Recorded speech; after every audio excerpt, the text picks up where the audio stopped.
Assalamualaikum warahmatullahi wabarakatuh. Halo semuanya, jumpa lagi dengan saya Chow Sing Sing, kurator dari Podcast Horror Night Story.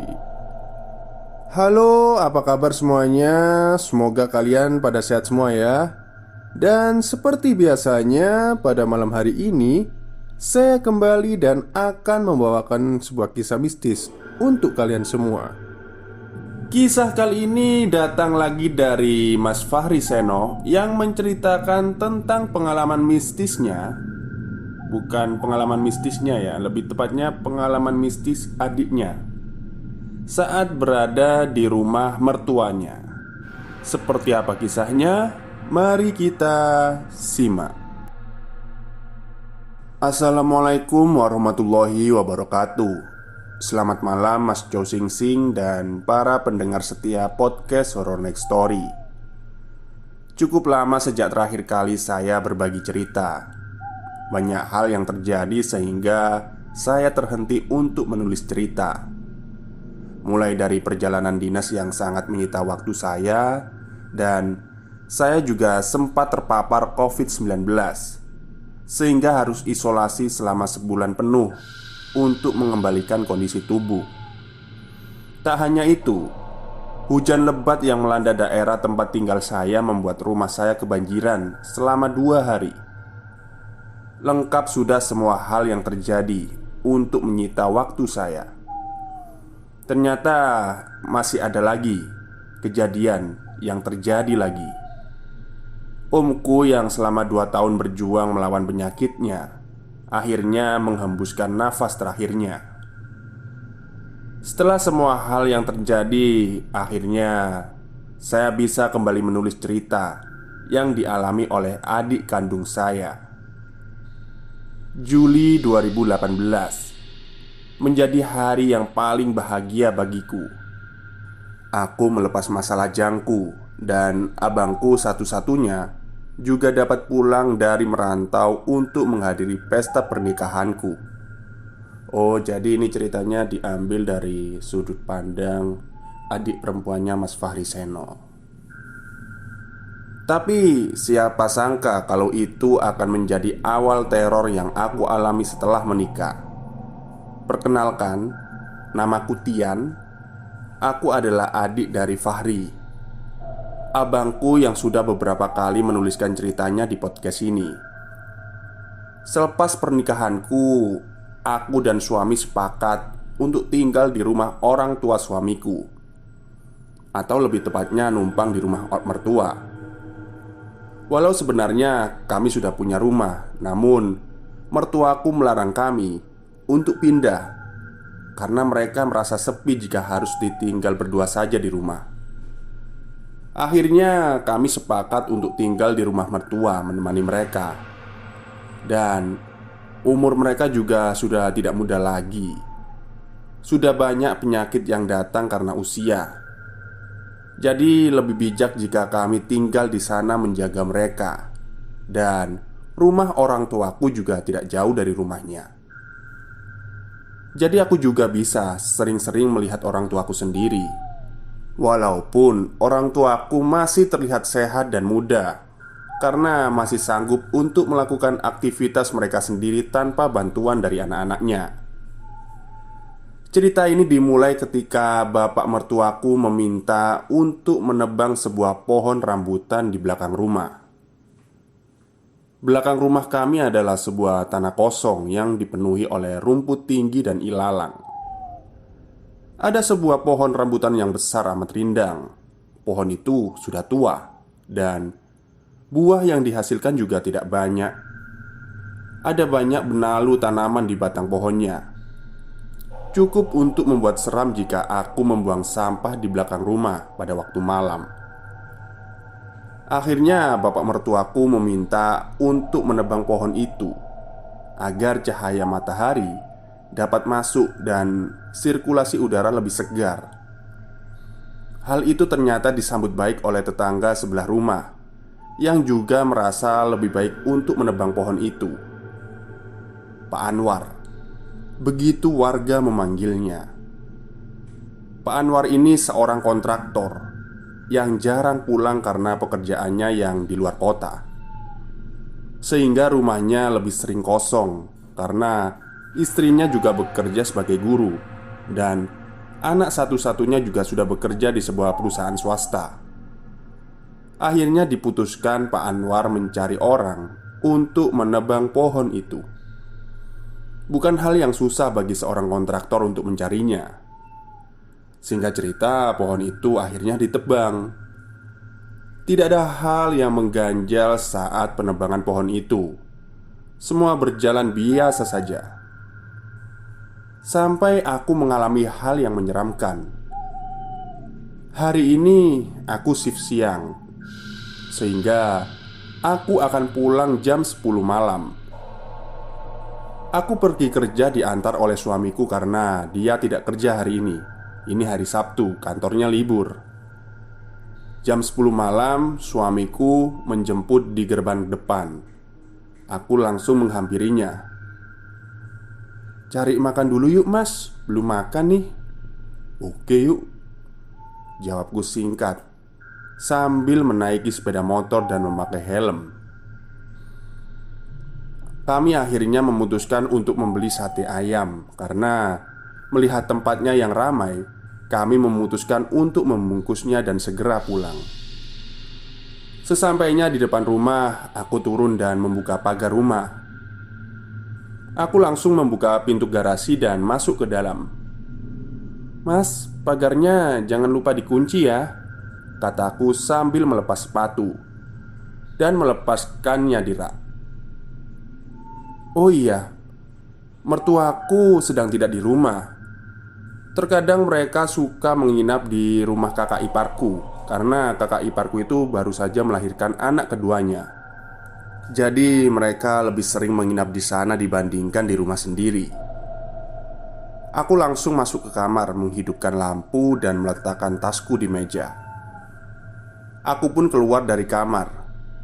Kulihat suamiku lewat melintasiku menuju dapur.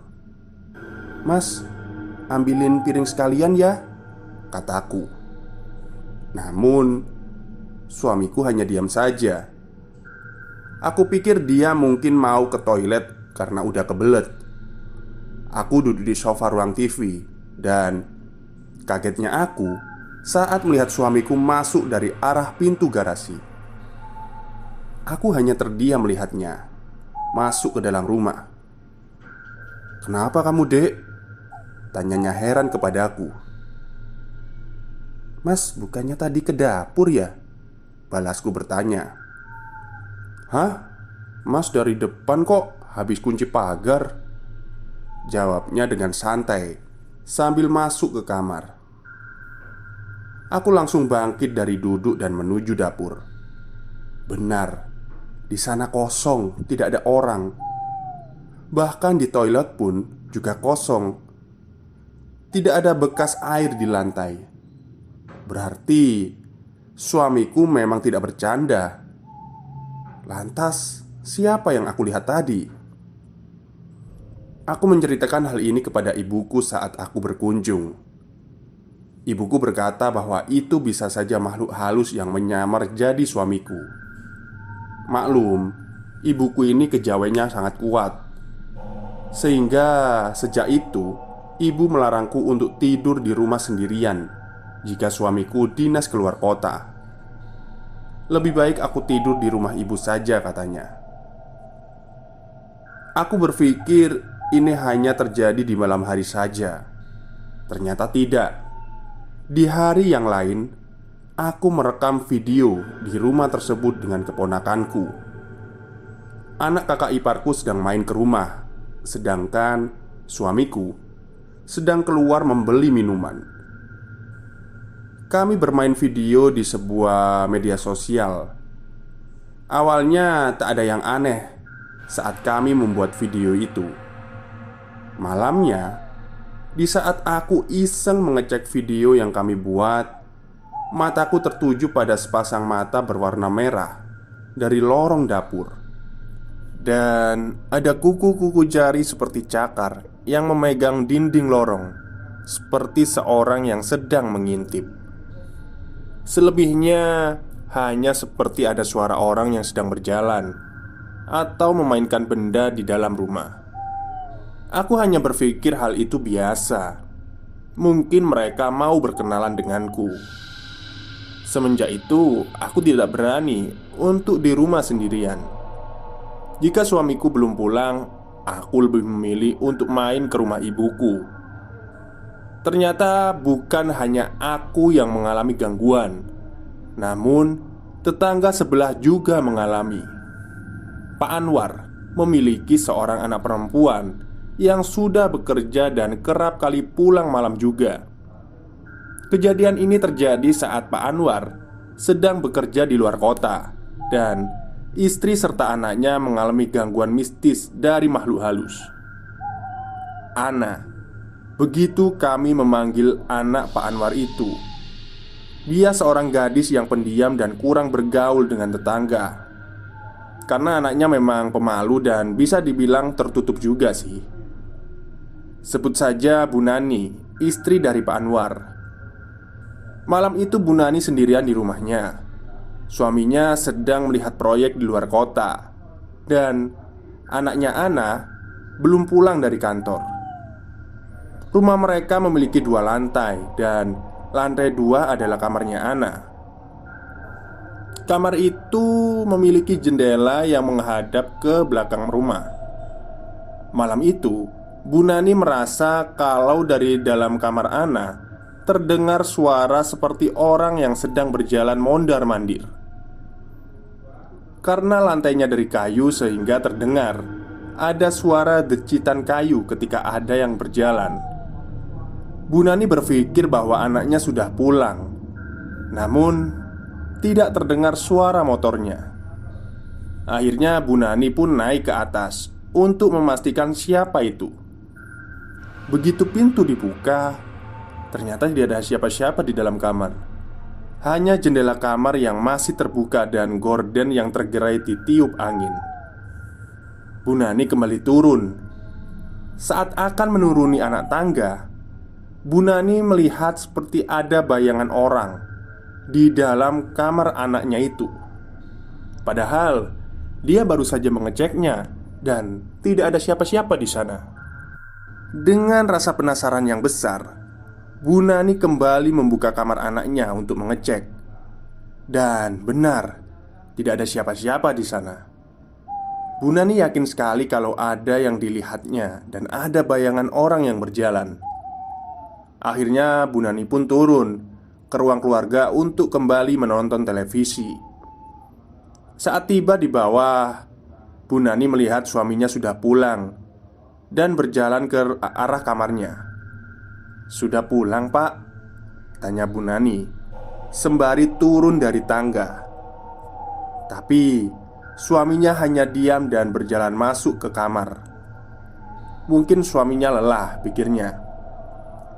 Segera Bu Nani menuju dapur untuk membuatkan minuman hangat untuk suaminya. Setelah selesai membuat minuman, Bu Nani pun mengantarkan minuman itu ke dalam kamar. Saat sampai di dalam kamar, Bu Nani tak mendapati suaminya di tempat tidur. "Ah, mungkin sedang mandi," pikirnya. Bu Nani pun meletakkan minumannya di meja kamar dan kembali ke ruang TV. Lama menonton televisi, Bu Nani merasa aneh. Kenapa suaminya tidak keluar dari kamar mandi? Akhirnya Bu Nani pun mengecek ke kamar mandi, dan kembali tidak ada siapapun di sana. Bu Nani bergegas masuk ke kamar, dan tidak ada siapapun lagi di sana. Minuman yang dibuat Bu Nani masih ada di atas meja. Hanya saja yang aneh, minuman itu berbau busuk dan seperti minuman yang dibiarkan berhari-hari tidak disentuh. Selain melihat sosok yang mirip suaminya, Bu Nani juga pernah melihat sosok yang mirip anaknya Ana masuk ke dalam rumah. Sama seperti sebelumnya, Ana ditegur oleh Bu Nani namun hanya memandang lurus ke depan dan naik ke tangga menuju kamarnya. Setelah dicek oleh Bu Nani, kamarnya kosong. tidak ada siapa-siapa di sana. Dan anaknya Ana baru pulang beberapa menit kemudian. Bu Nani tidak menceritakan apa yang dialaminya itu kepada anaknya. Sore itu Pak Anwar baru pulang dari mengecek proyek di luar kota setelah beberapa hari. Sesampainya di rumah, istrinya membukakan pintu untuk Pak Anwar. Pak Anwar pun langsung masuk ke kamar meletakkan tas dan rebahan di kasur. Tak lama kemudian, istrinya masuk membawakan minuman hangat seperti biasanya. Karena lelah, Pak Anwar hanya mengintip sedikit dan kembali memejamkan mata. Tak lama kemudian Bu Nani masuk dan mencoba membangunkan Pak Anwar. Ada apa sih? Bapak capek, baru pulang," bentak suaminya kepada istrinya. "Loh, bapak masuk lewat mana?" tanya Bu Nani. "Ya lewat pintu lah," jawab suaminya masih setengah sadar. "Kunci rumah kan ibu bawa, Pak," jawab Bu Nani bingung. "Kan ibu tadi yang bukakan pintu," jawab Pak Anwar masih dalam keadaan setengah sadar. "Aduh, bapak coba bangun dulu deh," Bu Nani sambil menarik suaminya agar duduk. Bu Nani sudah merasa kalau ada yang aneh. Akhirnya Pak Anwar menceritakan kalau Bu Nani yang membukakan pintu dan membuatkan minuman hangat. Karena ngantuk, minuman itu belum sempat diminum oleh Pak Anwar. Sambil menunjuk gelas yang ada di meja, Bu Nani mengambil gelas itu dan membuka tutupnya. Aroma yang tercium sama dengan aroma busuk minuman yang pernah dibuat oleh Bu Nani sebelumnya. Bu Nani masih ingat betul dengan aroma itu. Akhirnya Bu Nani menjelaskan bahwa dia pergi melihat keluarganya dari pagi, diantar oleh anaknya. Dan saat anaknya pulang kantor, Bu Nani baru dijemput untuk pulang. Kunci rumah juga dibawa oleh Bu Nani. Pak Anwar pun merasa bingung. Lantas, siapa yang membukakan pintu rumahnya? Jelas kalau yang dilihatnya itu adalah istrinya. Pak Anwar memanggil anak-anaknya, dan penjelasan yang didapat sama dengan apa yang istrinya ceritakan. Pak Anwar tak dapat mengelak lagi. Raut wajahnya berubah seketika. Siapa gerangan yang telah membukakan pintu dan membuatkan minuman untuknya? Malam itu juga Pak Anwar menelpon salah satu temannya untuk diantarkan ke rumah orang pintar.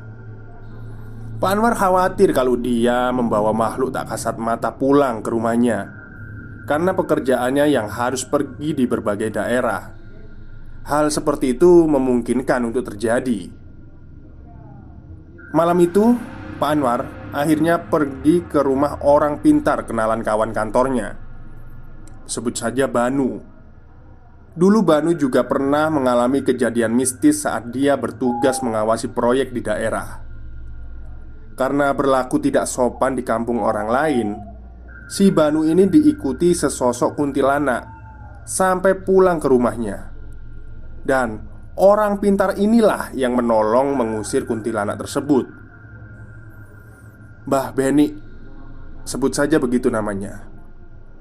Sesampainya di rumah Mbah Beni, hanya ada pelayannya. Ternyata beliau sedang pergi keluar kota selama beberapa hari untuk mengurus seorang pasien. Akhirnya Banu dan Pak Anwar hanya menitip pesan, jika Mbah Beni sudah pulang, segera tolong menelpon Banu. Malam itu Pak Anwar pulang dengan perasaan yang tidak tenang. Ia masih kepikiran dengan apa yang baru saja dialami. Akhirnya, karena letih, Pak Anwar dan Bu Nani memutuskan untuk segera beristirahat. Anak mereka, Ana, sudah pergi tidur dari tadi tanpa peduli dengan apa yang terjadi. Jam menunjukkan pukul 11:30 malam. Sudah cukup larut dan melelahkan untuk hari ini. Pak Anwar mencoba untuk memejamkan kembali matanya. Dilihat, istrinya sepertinya sudah tertidur. Dalam benak Pak Anwar, apakah benar yang tidur ini istrinya? Akhirnya dia menggoyangkan tubuh istrinya. Bu, ini beneran kamu kan?" "Apa sih pak? Sudah malam pak, ayo tidur," jawab Bu Nani agak kesal karena tidurnya diganggu. Setelah yakin itu adalah istrinya, Pak Anwar meletakkan kepalanya di atas bantal. Dan belum sempat dia memejamkan mata, brak! Terdengar seperti sebuah benda jatuh dari lantai 2. Pak Anwar kaget dan menoleh melihat istrinya yang sudah duduk di sisi tempat tidur untuk berdiri. "Ibu mau kemana?" tanya Pak Anwar. "Itu pak, ada suara barang jatuh dari atas." "Ayo pak, kita cek ke kamar Ana," jawab Bu Nani sambil menarik tangan suaminya itu. Pak Anwar langsung bangun dan berjalan menuju kamar anaknya yang berada di lantai 2. Kemudian membuka pintu. Dan ternyata tidak ada apapun di sana. Semua tampak normal. Anaknya juga sedang pulas tertidur di tempat tidur. Sebelum akhirnya kaget melihat kedua orang tuanya masuk ke kamarnya dan menghidupkan lampu. "Ada apa pak, bu?" tanya Ana dengan wajah heran. "Kamu dengar barang jatuh nggak?" tanya Bu Nani kepada Ana. "Gak ada bu," jawab Ana masih dengan wajah heran. Mendengar jawaban anaknya, Pak Anwar dan Bu Nani merasa heran juga. Di lantai 2 ini hanya ada kamar anaknya. Dan jika ada suara barang jatuh sekeras itu, pasti anaknya mendengar. Tidak mungkin tidak mendengar. Ya sudah kalau gitu kamu lanjut tidur," kata Pak Anwar sambil mematikan lampu dan keluar diikuti Bu Nani yang menutup pintu kamar. Malam itu akhirnya berakhir tanpa ada hal aneh terjadi lagi. Tapi itu merupakan awal sesuatu yang menimpa anak mereka. Semua dimulai pagi hari saat Bu Nani membangunkan Ana. Tidak ada jawaban dari anaknya itu. Pak Anwar sudah duduk di meja makan untuk sarapan. Bu Nani membawa nasi goreng dari dapur untuk sarapan mereka. Bu Nani mengambil nasi untuk suaminya dan anaknya di piring. Anehnya, Ana hanya melihat makanan itu dan kemudian berdiri. Tangannya langsung meraup nasi panas yang ada di tempat itu dan memasukkan ke dalam mulutnya, sambil berjalan menuju ke garasi untuk berangkat kerja. Bu Nani dan Pak Anwar terdiam melihat tingkah aneh anaknya itu. Jelas ada yang tidak beres dengan anaknya itu. Pak Anwar teringat dengan Banu dan segera menghubungi apakah Mbak Beni itu sudah pulang dari luar kota. Jawabannya masih belum. Malam hari Ana pulang dengan berantakan. Rambut, pakaian, dan tas yang dibawanya begitu berantakan. Bahkan masih ada sisa-sisa makanan di mulutnya yang terlihat. Pak Anwar dan Bu Nani yang melihat itu merasa takut. Ada yang aneh dengan anaknya itu. Setiap harinya dia hanya mengurung diri di kamar, tidak keluar untuk makan, mandi atau apapun. Dari luar Bu Nani mencium bau bangkai yang tak sedap, seperti bangkai hewan yang mati. Bu Nani pernah mencoba untuk masuk ke dalam kamarnya. Namun pintu kamarnya terasa berat, seperti ada yang menahannya. Dan jika sudah terbuka sedikit, Ana akan melempari pintu itu sambil berteriak pergi. Suaranya parau, beda dengan suara Ana yang dikenal oleh Bu Nani. Sudah 3 hari Ana mengurung diri di kamarnya. Bu Nani tak berani untuk membuka pintu karena Ana akan melempar pintu dengan barang yang ada di dalam kamarnya sambil berteriak untuk keluar. Begitu pula dengan Pak Anwar. Akhirnya mereka sepakat untuk menunggu kabar dari Banu terkait Mbah Beni. Malam itu Pak Anwar menerima telepon bahwa Mbah Beni sudah pulang dari luar kota. Tanpa pikir panjang, Pak Anwar langsung mengatakan untuk segera menjemput Mbah Beni. Singkat cerita, Pak Anwar, Banu, dan Mbah Beni sudah sampai di rumah Pak Anwar. Di depan rumah, Mbah Beni sempat kaget dan berkata bahwa tidak cuma satu makhluk yang ada di sini, melainkan banyak. Ini sudah seperti tempat perkumpulan untuk makhluk yang tak kasat mata. Mereka langsung menuju lantai 2 ke kamar Ana. Mbah Beni sempat menyuruh untuk tidak ada yang masuk ke dalam kamar Ana. Apapun yang terjadi, jangan ada yang masuk. Bahkan jika ada teriakan minta tolong untuk dibukakan pintunya, jangan ada yang masuk. Mbah Beni masuk ke dalam kamar Ana. Anehnya, begitu mudahnya dia membuka pintu kamar itu. Sedangkan Pak Anwar yang mau membuka pintu itu terasa amat berat, seperti ada yang menahan di balik pintu. Terdengar jelas suara tertawa Ana. Suaranya terdengar nyaring sekali, cukup untuk membuat tetangga sekitar berkumpul dan penasaran dengan apa yang terjadi. Banyak sekali suara tertawa di dalam kamar itu, yang tiba-tiba berubah menjadi suara jeritan yang melengking. Bu Nani mendengar bahwa itu adalah teriakan anaknya untuk dibukakan pintu kamar. Tapi dia ingat pesan Mbah Beni untuk tidak membuka pintu apapun yang terjadi.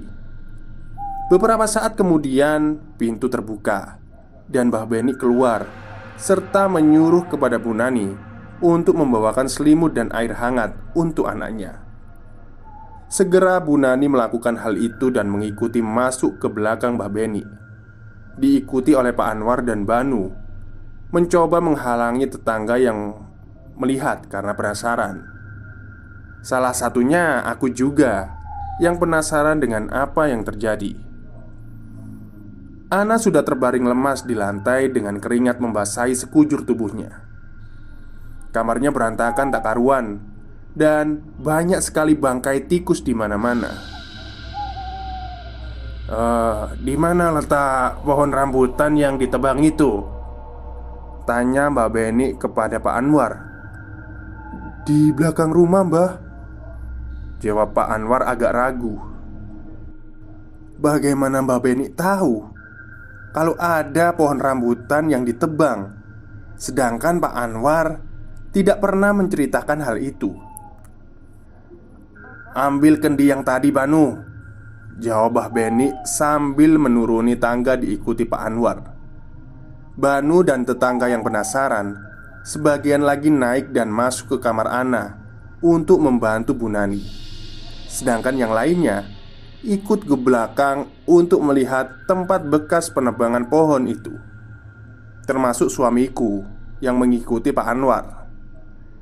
Mbah Beni dan Pak Anwar langsung menuju ke belakang rumah. Tempat pohon rambutan itu pernah berdiri gagah, dan tetangga yang sudah berkumpul hanya melihat dari kejauhan. Mereka juga merasa ngeri dengan kejadian itu. Dan tak lama kemudian, Banu datang membawa sebuah kendi tanah liat yang diikat oleh sehelai kain putih. Kendi itu diserahkan kepada Mbah Beni dan ditanam di dekat bekas pohon rambutan itu. Setelahnya, Mbah Beni menjelaskan kepada seluruh warga atas apa yang terjadi. Pohon rambutan itu ternyata adalah tempat tinggal banyak makhluk halus yang tak kasat mata. Dan pohon rambutan itu menjadi tempat nongkrong mereka. Dan dengan ditebangnya pohon itu, mereka jadi tidak memiliki tempat tinggal, sehingga mereka mengganggu warga sekitar yang telah menebang pohon tersebut. Rumahku ternyata didatangi oleh genderuwo yang suka menyerupai orang di rumah itu. Oleh sebab itu, Yang aku lihat di rumah itu ternyata adalah genderuwo yang menyerupai suamiku. Ternyata ada juga warga lain yang melihat sosok pocong di dapur mereka. Dan yang lebih ngeri lagi, ada juga tetangga yang mendengar suara ketawa kuntilanak di jendela rumahnya. Bahkan ada yang mengalami kejadian yang sama seperti yang aku alami. Dan yang merasuki anak itu adalah kuntilanak yang merupakan penunggu paling lama di pohon itu. Kenapa dia bisa merasuki Ana? Karena Ana secara tidak sadar pernah mempersilahkan kuntilanak itu untuk masuk ke rumahnya, sehingga dia berkeliaran di rumah itu dan dapat merasuki tubuh Ana. Ditambah lagi Ana sering melamun menatap keluar jendela, sehingga pikirannya sering kosong dan mudah untuk dirasuki. Untuk kendi yang ditanam oleh Mbak Beni, aku tidak tahu itu apa. Tetapi setelah kejadian itu tidak ada lagi kejadian janggal yang terjadi. Semua sudah kembali normal seperti sebelum pohon itu ditebang. Sekian cerita yang bisa aku bagikan pada malam hari ini. Terima kasih kepada Mas Chow Sing Sing yang sudah membacakan ceritaku ini. Akhir kata, wassalamualaikum. Semoga kita selalu dalam keadaan sehat dan selamat malam. Oke, terima kasih kepada adiknya Mas Fahri yang sudah menceritakan kisah mistis yang dialami oleh keluarga lainnya sebenarnya ya. Ya, dialami Mbak Ana juga sih. Jadi memang ya, makhluk halus itu seperti manusia. Ketika tempat tongkrongannya diganggu, mereka juga akan mengganggu balik. Tapi ya, terlalu ekstrim menurut saya ya. Kita aja tongkrongan ngopi kita diganggu sama Satpol PP sama polisi ya, kita nggak ngamuk kan ya. Ya kita malah didenda. Tapi nggak masalah ya. Kok kita malah bahas PPKM. Oke, kembali saya terima kasih kepada Mbak adiknya Mas Fahri atas ceritanya pada malam hari ini. Sungguh sangat oke menurut saya. Terima kasih kepada semuanya yang sudah mendengarkan. Selamat malam dan selamat beristirahat.